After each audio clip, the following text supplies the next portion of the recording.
we can roll back we can tell our kids, listen, we didn't know that this stuff was so addictive and we made a mistake, but we know more now. And so we're going to do better. Welcome to the Healthy Screen Habits Podcast. I'm Hillary Wilkinson. Whether you're starting your parenting journey with a newborn or looking to connect with your teen on technology, let's learn some new healthy screen habits together.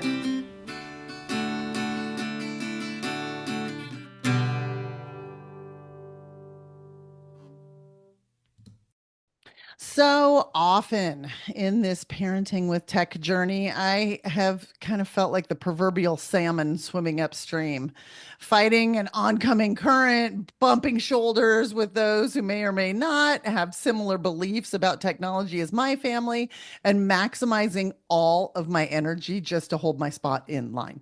So my guest today certainly understands all of these feelings and more.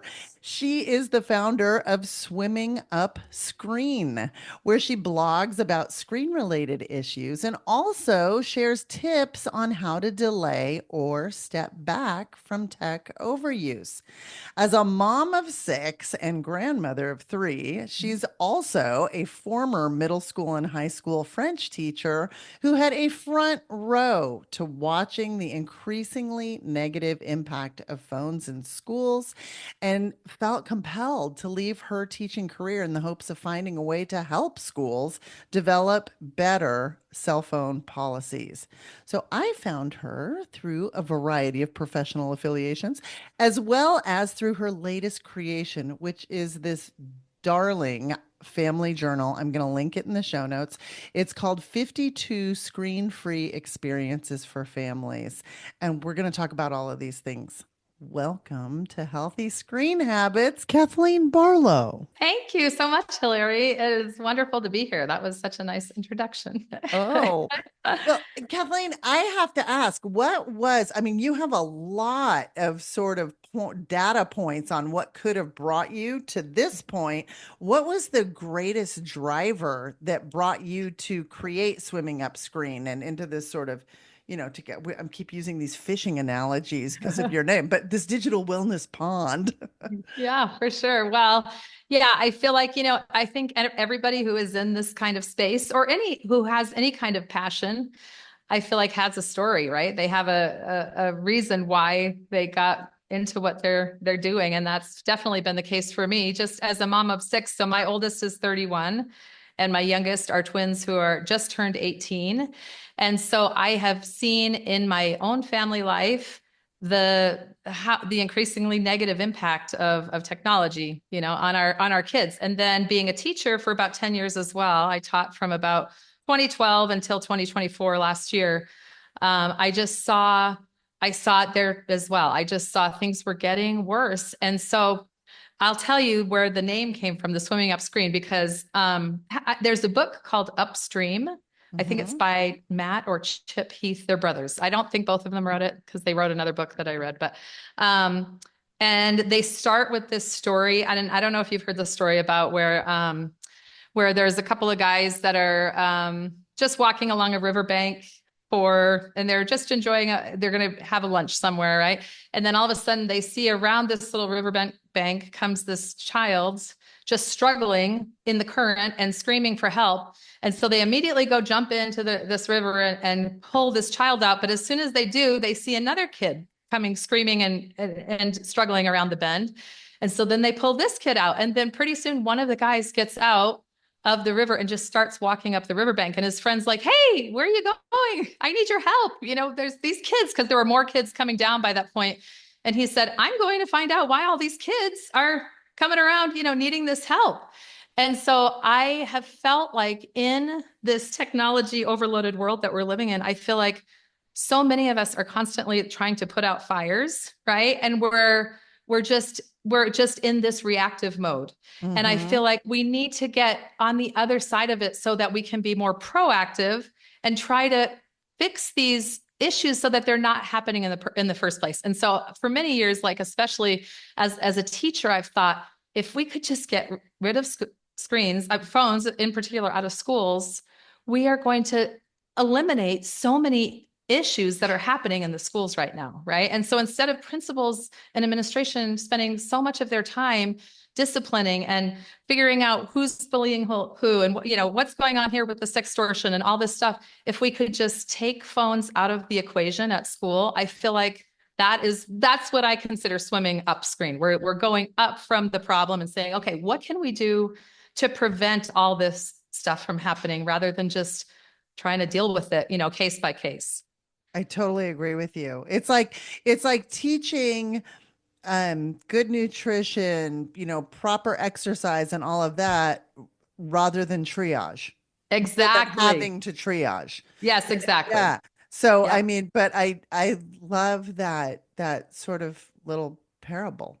Oh, good. Have you heard that before? No, No. no. Okay. Okay. Yeah, it's a really good book too. It's really, so the whole book is focused on that. Like, what can we do to, instead of just always trying to focus on solving problems, how can we try to go ahead of them and prevent some problems from happening, Right, right. So do you have any just I kind of find that anecdotes and parables hit Oh, yeah. well. Do Yeah. you have any experiences from your days in the classroom that you could mention that you saw as like screens were getting out of control, or Yeah. like just talk about your experience of being the person in the front of the room Yeah. and looking out and seeing what you were seeing? Yeah. Well, I mean, oh my goodness, I could spend 3 hours talking about this for sure alone, Hillary. But just in general, I saw, especially, so last year I started teaching at a new middle school, and I was trying to decide, do I want to keep teaching, or because my family moved to Utah from New Hampshire about 4 years ago. And so in that time, I've kind of dabbled in a couple, like a long-term sub position. I was teaching online for a little while, but I was focused more on my family at that point. And so and now I'm at a point like, okay, our youngest are, our seniors, and they're going to be graduating soon. And so I've been trying to figure out, do I want to go back to teaching? And so I took this position that opened up last year, and I just was, the level of disconnect between myself and my students, I had increased so much. I mean, they were new students for me. So it's hard, to make those connections sometimes, and it takes time to begin with, but that's always kind of been my superpower. One of my superpowers, I feel like, as a teacher, is connecting with my students, Right, and building really, relationships. yes, yeah. Mhm. And I was just struggling so much. I felt like there was just this wall between us, and the wall was technology, and it was so hard because with these kids, when they're, they have these little dopamine machines in their hands, it's really hard to compete with that, Yeah. And I did have a very strict policy. Last year, I decided that I was going to try, just because there was no really strong cell phone policy at the school. So I said, from the moment you enter the classroom till the moment you leave, there are not going to be phones out, right? And so, and they, of course, lots of pushback from the Sure. students, and I was the new teacher. And so it does not set up a teacher student relationship in the best way when you're trying to take away their favorite possession, Right. And so I tried just to do so many things. I'll tell you a little story, if you don't mind. Sure. Of something that happened with a student one particular day. So it was Valentine's Day ish, and I, again, still trying to figure out what I can do to better connect with these students. I just thought it'd be fun to bring them a little Valentine. And I was teaching French. And so in Utah, at least where I live now, there's not a lot of kids that are looking to study French. So my classes were pretty small. And so I had the luxury of doing this. So I brought in treats for my kids, my students, for Valentine's Day. And I decided I personalized them all. I had them on their desks ready for them when they came in. And I was excited, I would try little things like this, but I thought, anything I could to try to make some kind of spark of connection, Sure. So this one girl came in, I think she was about 15, and she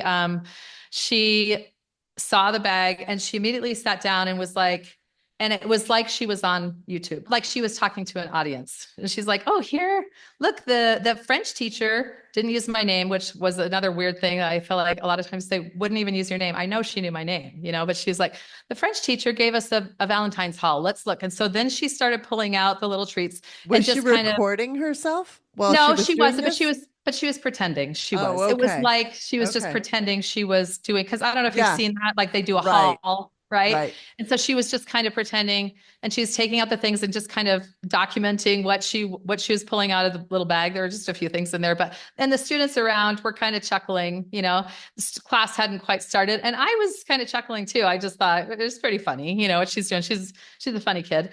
And I was just like, okay, I think there's going to be, and she was somebody that I was really struggling to make a connection with. And I was like, okay. And so I was kind of just waiting for like, after she was done doing her little spiel, what she was going to say to me. And I was just so sad that she, not only did she not like thank me, which would have been nice, she didn't even acknowledge me. She didn't look my way. There was nothing. So it was just like, this disconnect of, she's being funny and thinking about what she sees on YouTube when people do these hauls, but was not connecting it to the fact that a real human had given her these things, and I was looking for a way to connect with her and the other students. And so to me, it was just very telling that like Yeah. this is not normal. Like that Right. she's talking to this fake audience, but yet does not even acknowledge the real person who had actually given her those treats. It's just Right. strange. It's so Yeah. bizarre. Yeah. Yeah. And it really shows, I don't know, like, to borrow a phrase that's been used before, but like the rewiring of childhood, you Yes, know? It's, totally. I mean, Totally. it is very, like you said, I think that word disconnect is very Yeah. telling.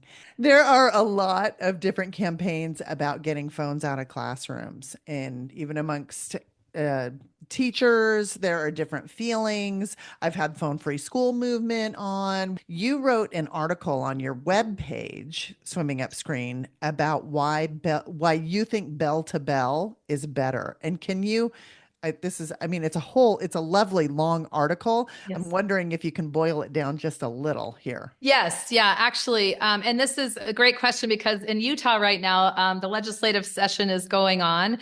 And so we are trying to pass a bill, a cell phone bill for schools. And I went up actually just yesterday at the state capitol and gave a little public comment to the Senate Education Committee, and it did pass unanimously, which is really hopeful. But at the same time, I'm disappointed because they're not doing a bell to bell bill. The bell is not bill to bill. I've been told that, and haven't worked in this space, the legislative space, enough to really.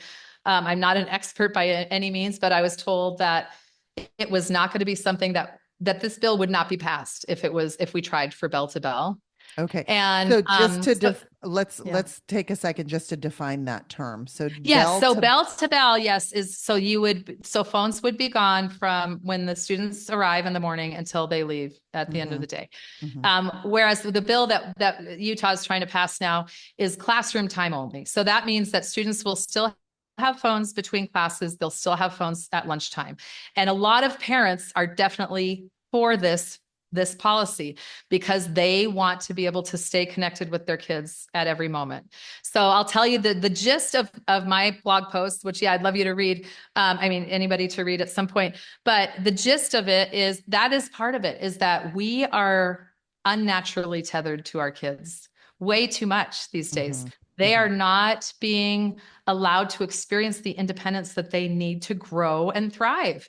And in fact, right now, and it's so funny because it really connects with the anxiety and depression that's going on with kids right now.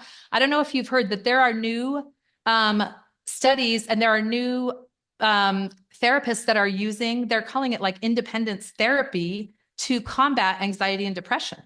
And it has been so successful. I can't think of where I've read about this, but have you heard of the Let Grow movement with Lenore Yes. Stacey? Yeah, Yeah. Lenore has actually been a guest on a pod on Oh, I didn't for realize an that. episode. Okay. Yeah. She's amazing. And I just love what she is trying to do. And our kids need that. Our kids need to have time away from their parents so that they can try to solve their own problems and that hmm they can try to think critically. So if you forget your gym clothes at home, for example, right? then can you figure out what am I going to do? Like we would have to do, right? When we were kids, we would have had to think, okay, what am I going to do? Am I going to go down and call the office? But I really hate that office lady. Do I really want to deal with her? But you really have to kind of go through it. Or should I just take a zero for the day and not have my clothes? Or, what should I do? And you have to try to figure those things out. But today, most kids can just text mom or dad and say, hey, come bring me my gym clothes. I forgot them. And mom or dad are on their way. And I have made all the mistakes, Hillary. I have done all the things and I still make lots of mistakes with my kids and my grandkids. But I just feel like I have a little more awareness than I did about what the effects are of what we're doing. And so when we stay that tethered and close to our kids, it's really not healthy for either of us because I it makes us, totally agree. yeah, it makes us both more anxious. It makes the parent and the child more anxious to be in that kind of enmeshed relationship, right? So Right, I think right. that is one of the big things about of why bell to bell is better, just so that kids can separate themselves and really try to gain some independence and some confidence in their own skills. Yeah, yeah, I agree. In our house, we always had you get one, just to borrow Monopoly phrases, it was Oh yeah. one get out of jail free card Yeah. per Oh, that's semester awesome. for my kids. Cause I'm human. I'm like, listen, everybody has a bad day. Everybody makes a mistake. And, Yep. and Yep. there are times when we all need to ask for help, For right? sure. For sure. So I didn't want to remove that entirely. Yep. But that being said, you got one get out of jail free card to mom, if Yep. you forgot your track shoes, forgot your homework, fill in the blank, Yep. right? And then and you got to, and it did not roll over. These are not cumulative. But because my theory is once is a mistake, twice is a pattern. And Ah, we got to look and see what are we going to change to help you yes. solve this. This is becoming a problematic pattern, I right? love it. And that is super uncomfortable for the parent and the child to be in that spot, Oh, right? it's Because you want to help, horrible. right? Yeah. Yes. It You want to feels help and great. yes, and they want to be helped. And so you just think, well, let's just do it. But we're not doing any favors to either party, right? When we're just enabling, which I have done plenty of enabling of my kids over the years and, tried to kind of roll back and course correct, I guess. Uh-huh. But yeah, so that's one of the biggest challenges I see with not having a bell to bell. But there are a couple others.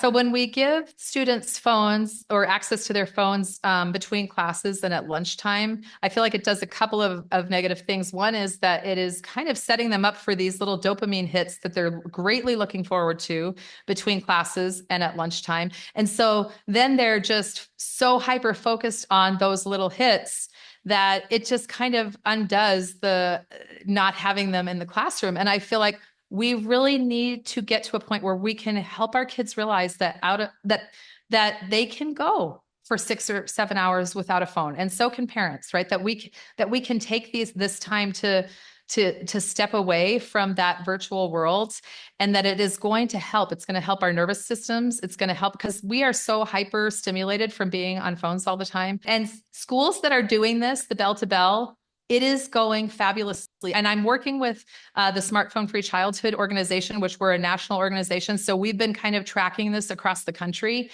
And there are so many wonderful reports coming from schools that are going bell to bell. And we have not heard one school that has said, we regret doing this, or that we're going back to phones, Right. because once they do it, the kids are changing. The students are going back to the way it used to be. And it happens fast. I can speak from Yes. experience to this because my daughter just recently, we live in Southern California, and because of the fires and the wind that Southern California was experiencing, we had massive power outages, which lost connectivity, network Oh, connection, right? right. So the schools were still going, but in dark classrooms, without Wow. computers, Wow.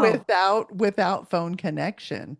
And the report that I got from my daughter was she said it was so fun. Everybody was talking, Oh, everybody was hanging out, And of course, growing up in the Healthy Screen Habits household, she's Yeah. biased towards Yeah. screen-free activities. It's just, the way she's been raised. But it was so interesting to hear how quickly she felt like people were bonding way faster than at any other point during the Yes. semester. So, What a yeah. cool kind of unplanned experience. Not cool, of course, for Right, what was right. happening to those families that I just have been following that. And it's been so heartbreaking. But to be able to have a little bit of a silver lining in that you got to see, or Yeah. that kids got to see, that was happening. And that was the other thing I was going to say about when you let the kids have their phones during lunch and in between classes, they're still not going to be connecting and making those attempts at socialization that because if you have our phones, we call them in the smartphone for childhood, they're frictionless. They're the easiest things in the world to pick up. It's become like muscle memory for so Hmm. many of us, adults and kids alike at this point, right? And so when a kid is faced with, okay, am I going to try to talk to that kid that I've seen in the hallway that seems like, maybe we could be friends? Or am I just going to go back to my game on my phone? That's going to be a no-brainer. Their It's brains are just going to go for that rather than trying to do the more difficult thing of yeah, it's talking to somebody. the law of the least. That's what we, Yes. as humans, Yes. we always fall for it, you Yes, for know? sure, for sure. And the Yeah. last thing, Hillary, I just wanted to mention about the bell to bell. When there isn't bell to bell, the onus is still on the teachers to manage and police the phones, because if they're coming out between every class, then they're going to have to go back in again. And so teachers are still having to be the bad guy and have the phones be put away between every class. It is so exhausting. It is such an exhausting thing to do. And it is such like I've said, a blocker of relationships between students and teachers when teachers are trying to take away this most precious item from students. So when it's bell to bell, it's out of sight, out of mind for the entire day. And that's going to be where we're going to see real change. Yeah, I agree. When we come back, let's talk more about what you touched on earlier about what parents can do if they want a real tech back in, but they're unsure how to start. Gab Wireless now offers options. Wearable tech like the Gab Watch, devices like Gab phones, and even a kid safe, non explicit music library. Built on the most reliable wireless network in the country, Gab is a go to for first phones and safe tech. Get safety, peace of mind, and an added discount by using the code HSHabits at checkout. I'm speaking with Kathleen Barlow, author and creator of the new family idea journal, 52 screen-free experiences for families. I have my own copy. It's beautiful. The cover is one of those like textures that you just want to keep on touching. It's velvety smooth and brightly colored. It's one of those books that you can have out on the coffee table and it just goes with everything. So I love that about it. You clearly put a lot of thought into that. Oh, thank you. And I love it's structured so there's an activity a week, there's room for journaling, there's some coloring pages. Where did you get your inspiration for all of these great ideas? Well, I just feel like when we're trying to look at our screen habits as families, which I think is so important for all of us to do, and my family is certainly far from perfect still, but I think being intentional and aware about it is more than half the battle, right? Mhm. And I think it's just become such a part of our culture to constantly be connected to our devices. And so I think a lot of people don't even have that awareness yet. So that's what I was trying to achieve is bring that awareness to the forefront for all of us, Yeah, I love it. So, I've flipped through. I've chosen a few things that are standouts for me.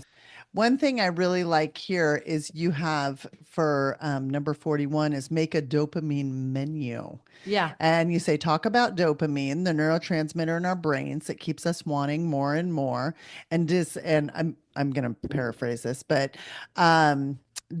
talk about what high activity outputs versus low activity, and decide which activities would be considered like dopamine fruits and veggies versus junk food, and then create a dopamine menu. I love the idea. This is so you. It's so swimming up screen, Right, right? right. Like Yeah. catching it before. Yep. And I want to get to the part about how we can help parents reel tech back in. But I just have to mention one of the cutest ideas I ever saw you share was with, I think it was this past October. You had kids in, I don't know whether they're your children or local children, Oh yeah. Uh-huh. but you had them. It was right around Halloween time, Yep. and they took jack-o'-lantern buckets Yep. and they drilled holes and like zip tied them to the top of their bicycle helmets Yep. and threw a glow stick in them. And you Yep. took them on a trail ride. It was about the cutest thinking thing I'd Oh, ever seen. Just thank all you. these little glowing jack-o'-lantern heads, and you could hear just the joy coming from, the Yeah. shrieks and laughing. And I mean, those kids will remember that for the rest of their life, you I know? hope so. I hope so. And that was not my idea. Let me tell you, my idea was, well, my husband and I have been mountain bike coaches for our local high school mountain bike team. My daughters, who are now 18, they did it a few years ago. They were on the team for a year.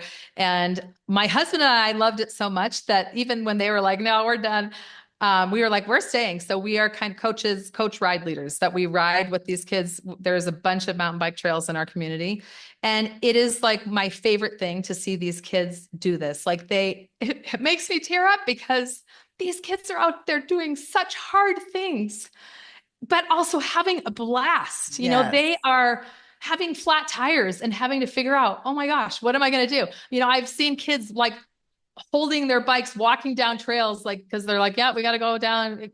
They've just so much problem solving and so much community, so much feel good from being out in nature. So my husband and I have been doing this for several years. It is my favorite thing, being out on our trails. And so we decided last spring, and I've worked with an organization called Heed the Children, which I know you know. So Sebastian and Deja are friends of mine. Shout out to them if they're listening. But they really focus on trying to build community and do Mhm. things in your community. And I had been wanting to start something in my neighborhood.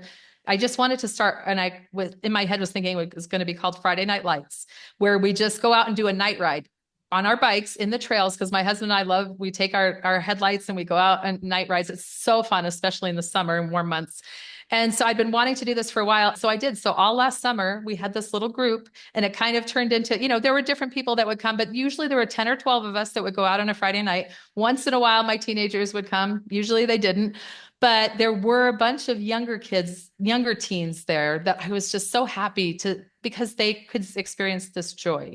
And so then that morphed into, I'm pretty sure it was Sebastian who actually told me the idea about this jack-o'-lantern ride that he had seen somewhere. And so it was kind of stolen, but I love this, that we can kind of collaborate together and connect with Yes. other people and get these awesome ideas, because it was so fun, Hillary, as you And those, described. yeah, no, those memories will be Yep. the drivers for next year's activities when kids are Yes. thinking about what will be fun to do. Like, oh, it's Yes. Halloween time. Oh my gosh, can we go on a Yes. Yes. jack-o'-lantern ride instead of like, playing another round of Roblox or Yep. another round of Yep. whatever. Yep. So, and Totally. I love your whole focus on healthy activities for the whole family. Yeah. I can tell you one of the hardest things to hear following a healthy screen habits presentation. This happened right after a Rotary Club presentation we did. You give the facts and the stats regarding the harms being done to our kids through digital media, and it never fails. Afterwards, someone will come up to you, a parent of an older kid, and Mhm. they'll compliment the work we're doing. They'll agree with its importance, be very, connected, and they'll say, "Well, it's too late for my kids. I got a 16-year-old. They're all into everything," and they Yep. just it's this feeling of it's beyond me. Yep. So what do you say to people like that? Oh, I'm so glad you brought this up because this recently has been really something I've been thinking about so much. In fact, I have a blog post that's almost ready to go out that's going to be called Giving Our Kids Freedom from Phones. And I feel like the message is not being translated out there enough that we can roll back. We can tell our kids, listen, we didn't know that this stuff was so addictive and we made a mistake, but we know more now. And so we're going to do better. And it's not easy, I'm sorry. I just, because I have these, so I have, my girls who are now 18, they've struggled more than any of my other kids, struggled greatly. I'm not going to go into detail for their privacy's sake, but I will tell you, it was for parents out there, if you've been really struggling with dysregulation with your kids, we saw just about it all. And we were kind of at the end of our rope. It was really hard. And that's one of the reasons I became so involved with reading and researching about our brains and child development and what screens and technology what kind of effect they're having. And so it's been a shift culturally for our family. Most of our kids are adults now, but we all live in the same town. So we get together just about every week for Sunday dinner with my grandkids. And we really have shifted towards less screen time.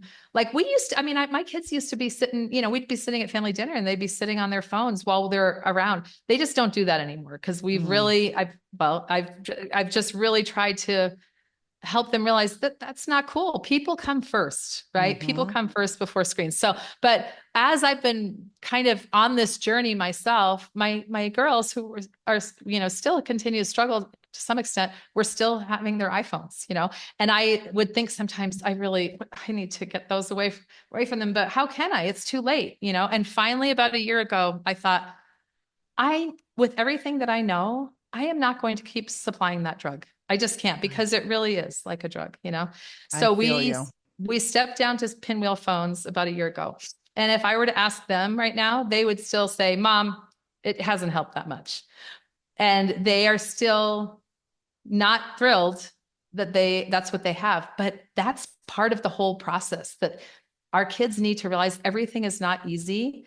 They're not entitled to everything. They can do hard things. And so they have struggled with this dumb phone, simple phone, right? For almost, it's been just about a year. It was last February that we made the switch.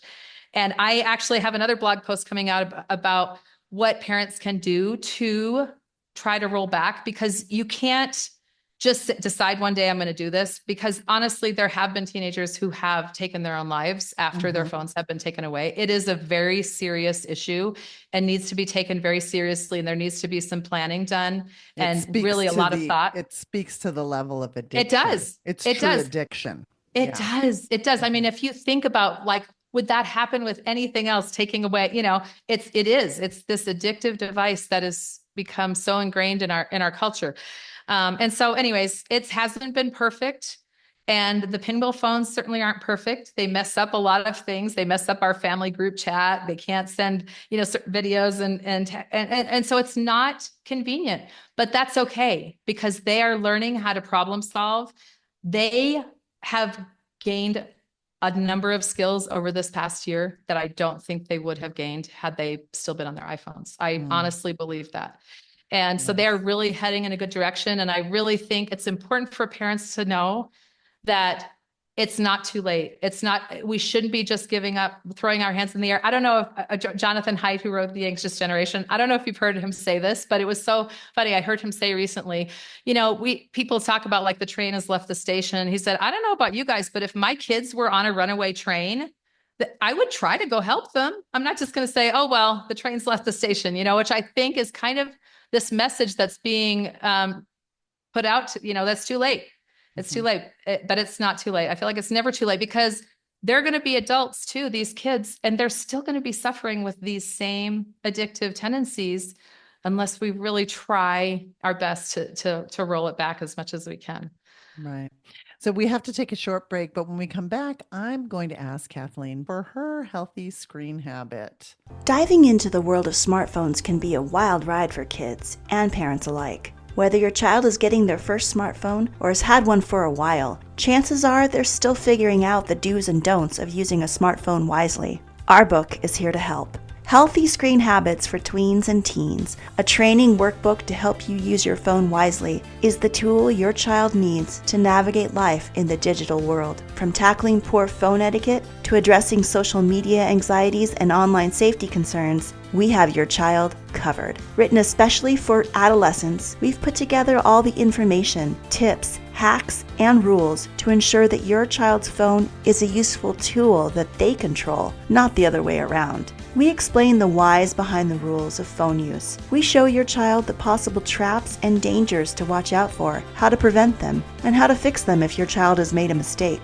We give your child the 5 core healthy screen habits to use daily, protecting them from some of the worst mistakes tweens and teens make while using their phones. This workbook will teach your child how to use their phone as a tool to help them do great things in their one amazing life, and it will make your life so much easier at the same time. Packed with colorful graphics and easy to read content, this resource is a game changer for kids. Don't miss out. Buy your copy of Healthy Screen Habits for Tweens and Teens on Amazon.com today.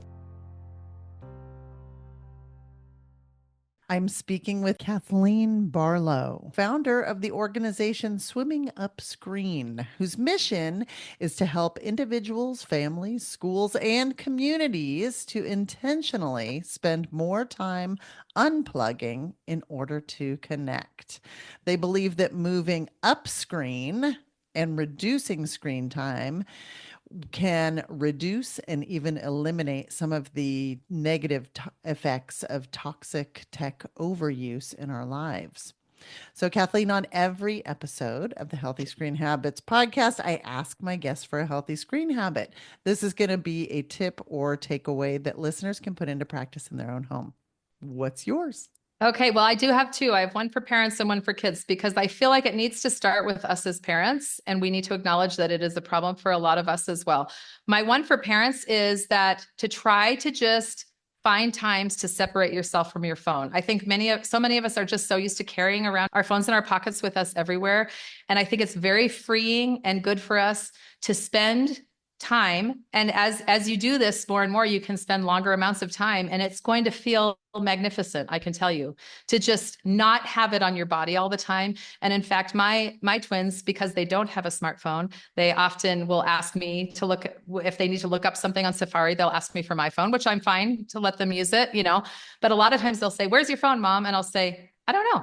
And I like that. I like being able to say, "I don't know where it is." So, but for kids, number one, if I could give parents one tip, is to start with getting phones out of bedrooms at night. Absolutely. I think that is going to help with so many other things, especially their sleep, which is so important. So That's one of our core 5 habits. is it? Oh, good. Yeah. I didn't know that. Okay. That's Yeah. awesome. But it makes sense. Yep. Yeah. As always, you can find a complete transcript of this show, as well as a link to Swimming Upscreen and that new fun journal, 52 Screen-Free Experiences for Families, by visiting the show notes for this episode. You do that by going to healthyscreenhabits.org, click the podcast button, and find this episode. Kathleen, thank you so much for being here. I know this episode is a little bit longer than most, but I hope everybody's hung in there because it's been so much fun to hear all of your ideas, your enthusiasm, and just the adventures that you've been on your path in parenting. Thank you so much, Hillary. It was a pleasure talking to you. For more information, you can find us on Instagram and Facebook at Healthy Screen Habits. Make sure to visit our website, healthyscreenhabits.org, where you can subscribe to the show on Apple Podcasts or via RSS, so you'll never miss an episode. It's free, it's fun, and you get a healthy new screen habit each week. While you're at it, if you found value in this show, we'd appreciate you giving us a quick rating. It really does help other people find us and spread the word of healthy screen habits. Or if you'd simply like to tell a friend, we'd love that too. I so appreciate you spending your time with me this week, and I look forward to learning more healthy habits together.